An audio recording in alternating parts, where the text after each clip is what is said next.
Aku berlindung pada Buddha, aku berlindung pada Dhamma, aku berlindung pada Sangha. Semoga dengan kebenaran pernyataan ini kami semua berbahagia.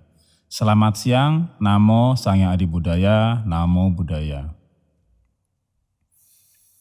Bapak Ibu serta saudara-saudari Dharma yang berbahagia, serta anak-anak semuanya, pada siang hari ini kita berjumpa kembali dengan kegiatan Puja Bakti Sekolah Bodhidharma yang dalam hal ini saya akan membagikan Dharma kepada semuanya yang mungkin apa yang saya bagikan ini sudah pernah didengar atau sudah pernah dibaca, tapi paling tidak dengan mengulang kembali, mendengarkan kembali, maka pemahaman kita akan Buddha Dhamma akan menjadi lebih terang dan lebih jelas. Ya. Pada siang hari ini saya ingin berbagi tentang doa atau harapan dalam agama Buddha. Tentunya Bapak Ibu serta saudara-saudari Dharma yang berbahagia serta anak-anak semua yang ada di rumah pernah berdoa ya? Pasti dong, kita setiap hari selalu berdoa. Mulai dari bangun tidur sampai kemudian kita tidur kembali, kita selalu berdoa. Baik secara yang kita sadari ataupun tidak kita sadari. Ya.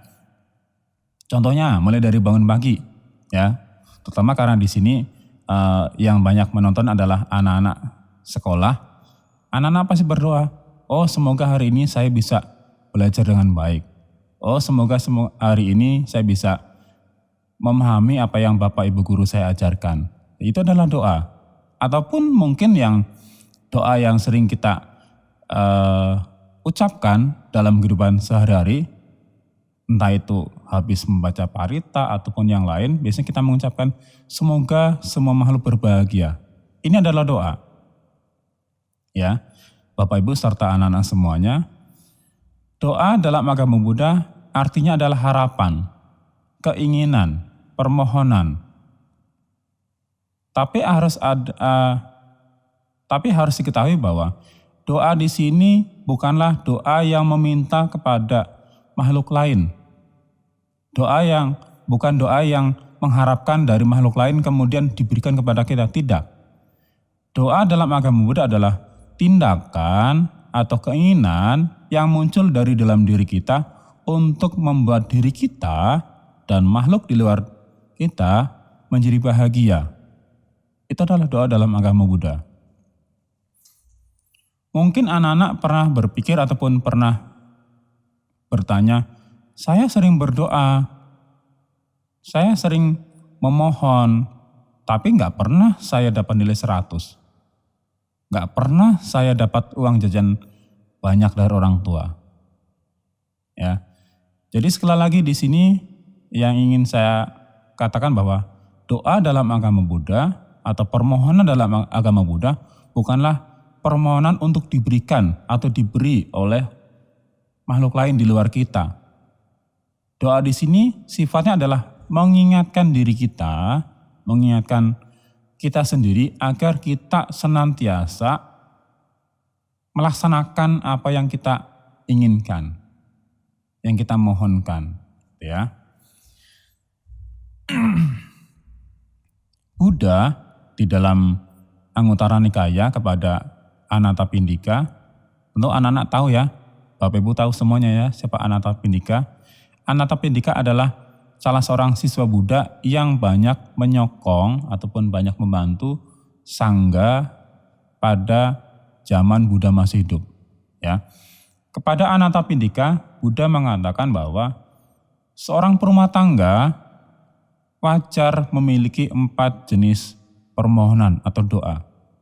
Ya, ada 4 jenis permohonan yang wajar dimiliki atau diinginkan oleh seorang perumah tangga. Ya. Yang pertama adalah memiliki wajah yang rupawan. Ya, memiliki wajah yang rupawan. Ya, memiliki wajah yang rupawan. Itu yang pertama. Yang kedua, memiliki kekayaan atau kemampuan secara finansial. Yang ketiga, keinginan atau permohonan untuk bisa memiliki nama baik. Ya, memiliki nama baik, entah itu di lingkungan sendiri ataupun lingkungan yang lebih besar. Dan yang terakhir, ini biasanya yang sering disebutkan bahwa nanti setelah meninggal lahir di surga. Ya, boleh nggak? Boleh. Ya, jadi Buddha mengatakan kepada Anathapindika seperti itu. Wajar jika seorang berumah tangga memiliki 4 jenis keinginan atau permohonan atau doa. Ya, tadi yang pertama adalah keinginan untuk memiliki wajah atau bentuk tubuh yang rupawan dan sempurna. Kemudian keinginan untuk memiliki harta kekayaan atau kemampuan secara finansial. Yang ketiga adalah memiliki keinginan untuk bisa memperoleh kehormatan, ya, kehormatan atau nama baik, ya. Dan terakhir adalah berharap untuk lahir di surga setelah meninggal nanti. Ya. Ini adalah hal-hal yang wajar. Ini adalah hal-hal yang wajar yang memang patut diinginkan oleh seorang berumah tangga. Tapi yang harus diketahui di sini adalah bahwa keinginan-keinginan ini tidak akan pernah terwujud. Keinginan-keinginan ini tidak akan pernah bisa muncul di dalam diri kita ataupun di dalam keluarga kita atau makhluk lain jika kita tidak pernah melaksanakan perbuatan-perbuatan yang mendorong munculnya hasil dari keinginan tersebut. Ya, jadi contohnya yang pertama adalah tadi keinginan untuk memiliki wajah yang rupawan atau ataupun bentuk tubuh yang sempurna. Ya. Contoh harian bagaimana? Makan. Kalau kita tidak makan makanan yang bermanfaat untuk tubuh kita, makanan yang memang seharusnya kita makan, punya vitamin, punya karbohidrat dan sebagainya, maka kita tidak akan pernah punya fisik yang sempurna, apalagi rupawan. Ya. Jadi dengan mengonsumsi makanan, kemudian kita menjaga kesehatan, maka kita akan memiliki fisik yang rupawan. Bahkan ada plusnya lagi, apa itu? Punya usia yang panjang. Ya, punya usia yang panjang.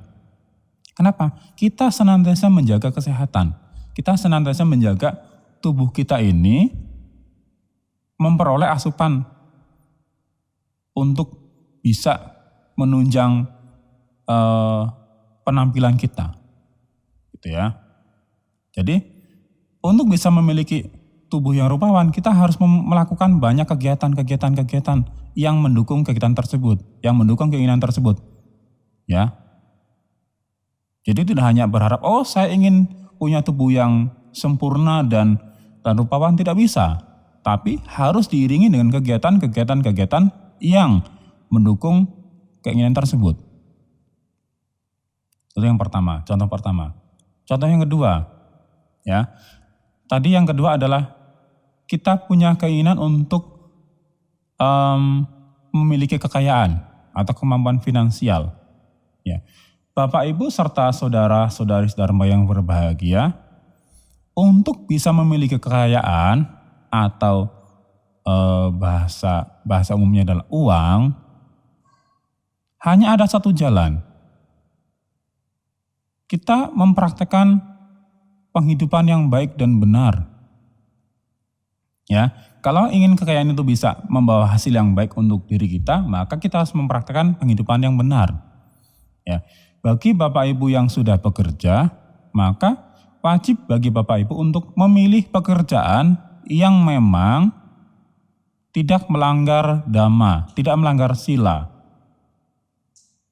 Ya, tidak melanggar perbuatan benar. Ini adalah hal yang mendukung untuk bisa memiliki kekayaan dengan cara yang baik. Memiliki kekayaan yang memang bisa memunculkan kebahagiaan bagi diri kita. Apabila seseorang melakukan perbuatan yang buruk ataupun melakukan penghidupan yang buruk, maka walaupun dia punya kekayaan, dia punya harta, tapi dia tidak akan pernah bisa menikmati apa yang dia miliki, yang dia hasilkan dari pekerjaannya dengan penuh ketenangan. Gitu ya. Jadi yang kedua ini memiliki kekayaan dalam hidupnya dengan cara yang baik. Yang ketiga, memiliki kehormatan ataupun memiliki nama baik. Entah itu di lingkungan sendiri ataupun di lingkungan yang lebih luas. Apa perbuatan yang bisa mendukung harapan tersebut? Banyak. Ya. Ada banyak perbuatan yang bisa mendukung untuk bisa memiliki nama baik.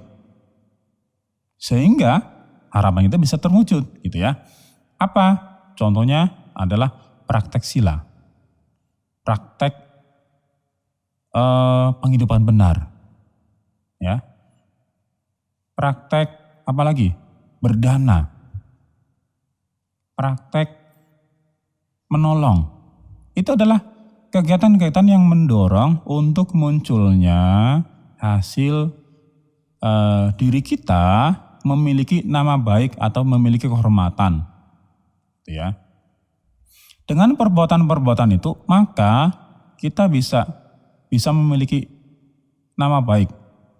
Ya, kita bisa memiliki nama baik. Itu adalah perbuatan-perbuatan yang menjaga diri kita agar selalu dikenal oleh orang lain sebagai orang yang baik. Kalau kita sekali saja melakukan perbuatan buruk, maka orang akan mengecap kita, oh dia orangnya ternyata begitu. Perbuatan baiknya selama ini hanya untuk kedok saja, hanya untuk menutupi apa yang perbuatan salah yang pernah dia lakukan, gitu ya. Jadi begitu Bapak Ibu serta saudara-saudari semua yang berbahagia. Yang terakhir adalah tadi harapan untuk bisa terlahir di surga, atau kita dalam Buddhisme menyebutnya sebagai alam yang bahagia. Apakah hanya dengan memohon saja? Tidak akan ada yang akan meletakkan kita ataupun menempatkan kita di surga. Kecuali diri kita sendiri. Ya, kecuali diri kita sendiri. Kenapa? Syarat untuk kelahiran di alam surga gampang. Tapi kadang-kadang susah. Apa itu?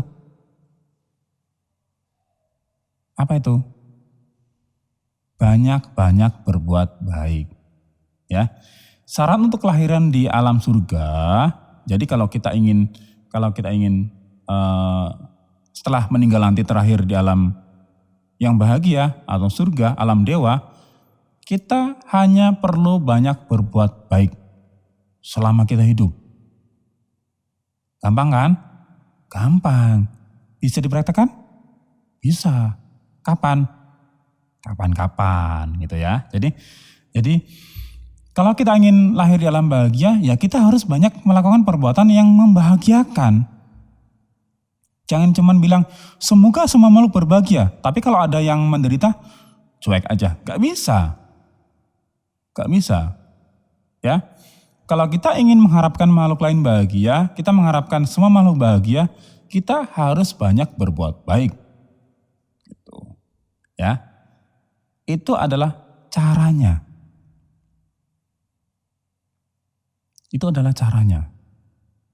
Kapan kita laksanakan? Setiap saat. Berapa lama? Selama kita hidup. Ya, selama kita hidup. Jika kita ingin bahagia, ya kita harus melaksanakan perbuatan-perbuatan yang akan menghasilkan kebahagiaan.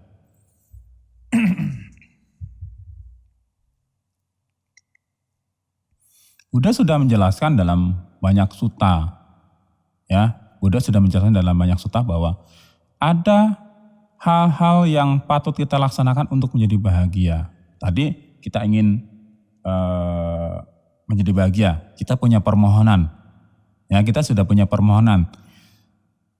Maka ada hal-hal yang harus kita laksanakan, ya. Ada hal-hal yang harus kita laksanakan untuk bisa mewujudkan permohonan tersebut. Ya, sekali lagi diingatkan bahwa permohonan itu adalah permohonan untuk diri kita sendiri.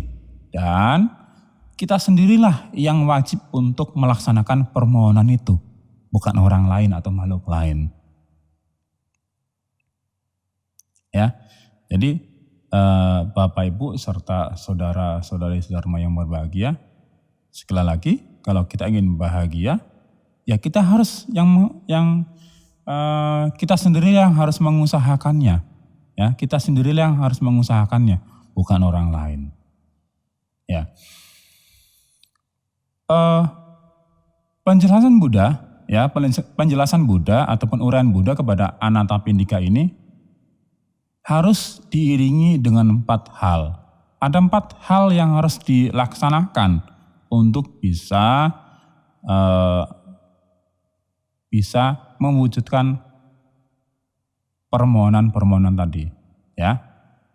Yang pertama adalah memiliki keyakinan atau sadda, ya. Keyakinan pada apa? Keyakinan pada Buddha, Dhamma, Sangha. Dan utamanya apa? Utamanya adalah diri sendiri.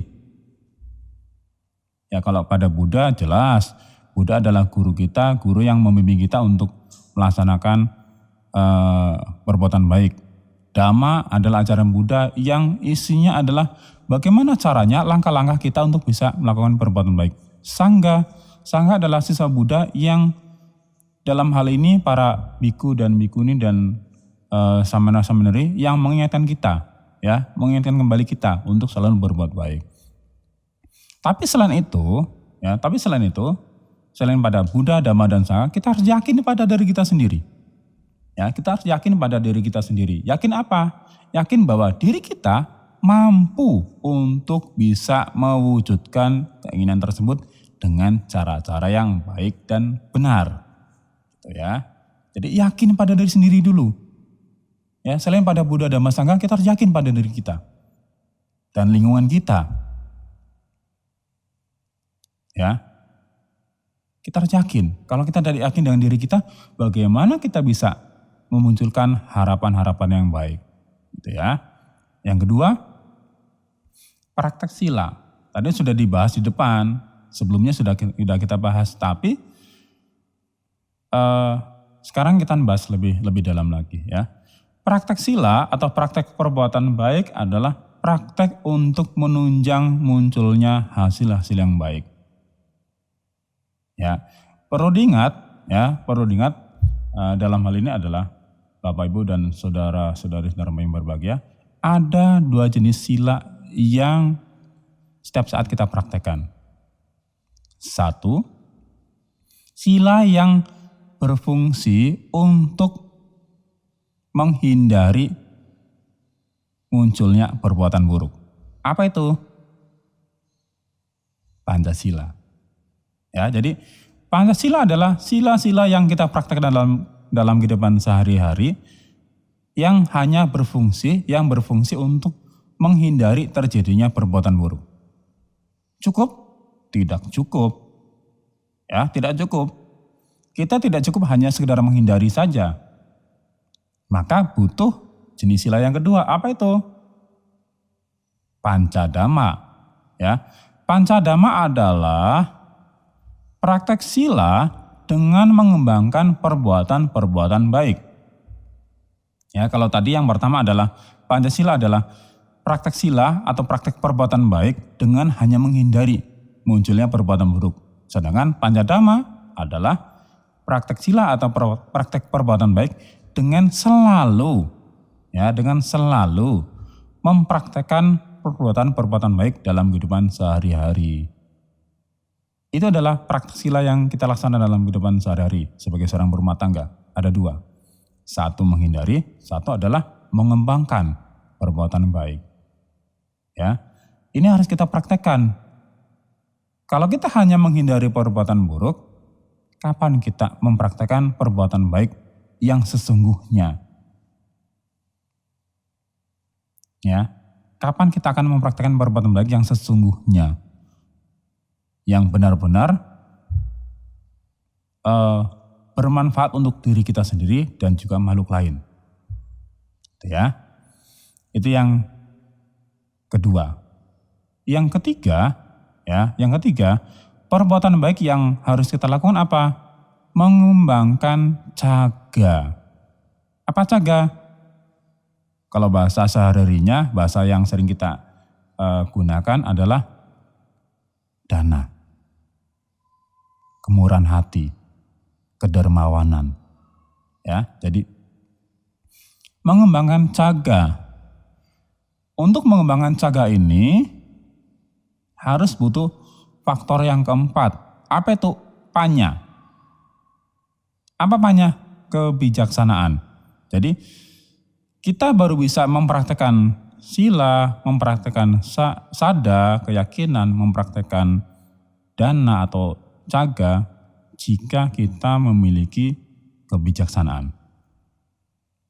Ya, tidak semua orang dalam kehidupan sehari-hari, banyak dari kita yang melaksanakan perbuatan baik. Ya, banyak dari kita yang melaksanakan perbuatan baik. Tapi yang harus kita ketahui adalah tidak semua orang mengerti tentang perbuatan baik yang sudah dilakukan. Ya, tidak semua orang itu mengerti dengan perbuatan baik yang dilakukan. Kadangkala perbuatan baik yang dilakukan hanya sekedar rutinitas saja, ataupun hanya sekedar ikut-ikutan aja. Teman saya berdana, kenapa saya tidak? Gitu ya, atau karena gengsi, karena malu, gitu ya. Itu yang saya katakan bahwa untuk memunculkan sada, untuk memunculkan sila, untuk memunculkan kedermawanan atau kemurahan hati, kita butuh yang namanya panya. Dasarnya panya, kebijaksanaan. Kenapa? Ketika kita bisa memiliki kebijaksanaan, kita tahu apa yang kita lakukan. Ya, kita tahu apa yang kita lakukan. Gitu ya.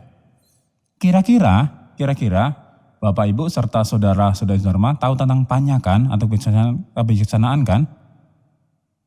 Ya. Biasanya terutama para siswa mengartikan panya atau kebijaksanaan hanya sekedar bisa membedakan mana yang baik, mana yang buruk, itu saja. Ya, biasanya hanya itu. Mampu membedakan mana yang baik, mana yang buruk. Cukup? Tidak cukup. Memahami panya adalah mengerti tentang baik dan buruk serta mengembangkan yang baik dalam kehidupan sehari-hari. Itu panya. Tidak hanya sekedar baik dan buruk saja, tapi mengembangkan yang baik. Ya, begitu juga dengan mengembangkan kemurahan hati. Dalam mengembangkan kemurahan hati, kita butuh panya, kita butuh kebijaksanaan. Kalau tidak ada kebijaksanaan, kalau orang berdana, dah lempar aja. Yang penting saya berdana, yang penting saya memberi, lempar saja. Itu tidak bijaksana. Itu bukan perbuatan yang baik. Ya. Kalau kita ingin berdana, kalau kita ingin mengembangkan kemurahan hati, kalau kita ingin mengembangkan kedermawanan, ya harus dilaksanakan dengan cara-cara yang benar. Ya, mulai dari pikiran yang munculkan dengan benar, kegiatan yang dilaksanakan pada saat berdana itu yang benar, kemudian kegiatan yang dilakukan setelah berdana itu benar juga. Ini panya, ini kebijaksanaan. Jadi, kalau kita mengembangkan kebijaksanaan, kita bisa melaksanakan kemurahan hati dengan baik. Ya, tidak hanya sekedar lempar, udah lempar aja lah. Banyak orang ramai, udah lempar aja lah, bantainya juga terima kok. Gak bisa. Gak bisa, harus diserahkan. Harus diserahkan. Oleh siapa? Oleh diri kita sendiri. Kalau ingin berbuat baik, kalau ingin berdana, harus diserahkan oleh diri kita sendiri. Jangan lewat perantara. Mau hasil baiknya dibagi-bagi, pasti tak mau. Ya kan? Jadi kalau mau berbuat baik, lakukan secara langsung oleh diri kita sendiri. Sehingga hasil yang kita terima, maka akan hasil yang maksimal. Ya, hasil maksimal. Kita pun bisa melimpahkan hasil maksimal ini kepada semua makhluk di sekitar kita. Ya, semua makhluk di sekitar kita. Ya. Itu adalah 4 hal yang harus dikembangkan untuk bisa memunculkan atau memaksimalkan harapan-harapan kita. Ya. Jadi sekali lagi, harapan atau doa atau permohonan dalam agama Buddha hanya bisa terrealisasi, hanya bisa muncul sebagai hasil yang baik jika kita mempraktekannya secara benar oleh diri kita sendiri, gitu ya. Jadi sekali lagi, doa di sini adalah fungsinya untuk mengingatkan pada diri kita bahwa ada perbuatan-perbuatan baik yang harus kita laksanakan untuk bisa memunculkan hasil-hasil yang baik. Ya. Jadi itu adalah hasil-hasil yang harus kita kembangkan. Begitu juga dalam kondisi saat ini, ya, kita tahu saat ini kita masih dalam kondisi COVID, ya. COVID di mana-mana. Ada harapan-harapan baik yang harus kita kembangkan. Ya, kita berharap, semoga COVID segera menghilang. Kita mengharapkan, semoga saya memiliki kesehatan. Itu tadi di depan sudah kita bahas. Kalau ingin sehat, kalau ingin memiliki wajah yang rupawan, bentuk tubuh yang sempurna, maka kita harus menjaga kesehatan itu sendiri dengan banyak berbuat yang baik untuk diri kita dan makhluk yang lain. Nah, hubungannya dengan kondisi COVID saat ini, banyak perbuatan baik yang bisa kita laksanakan. Ya, hubungannya dengan kondisi COVID saat ini adalah banyak perbuatan baik yang bisa kita laksanakan untuk memunculkan harapan bahwa COVID ini bisa segera hilang. Ya, ataupun paling tidak segera mereda. Apa itu? 3M. 1, memakai masker. 2, menjaga jarak. Dan yang ketiga adalah mencuci tangan. Ini adalah perbuatan baik. Kalau kita lakukan ini, maka kita bisa berharap, ya, kita bisa memohon untuk semoga COVID ini segera hilang atau segera lenyap, segera mereda. Ya, itu adalah tadi harapan-harapan yang kita ingin munculkan pada saat ini, dan semoga harapan kita bisa terwujud dengan cara kita banyak melaksanakan perbuatan-perbuatan yang mendukung harapan itu. Ya, kiranya ini yang bisa saya sampaikan. Semoga apa yang saya sampaikan pada siang hari ini bisa berguna untuk pengembangan batin kita semuanya, sehingga kita menjadi lebih berbahagia, kita menjadi lebih bijaksana, dan mampu menularkan kebahagiaan ini kepada makhluk-makhluk yang ada di sekitar kita. Itu saja yang bisa saya sampaikan. Semoga apa yang kita bahas berguna untuk semuanya. Selamat siang, Namo Seni Buddhaya, Namo Buddhaya.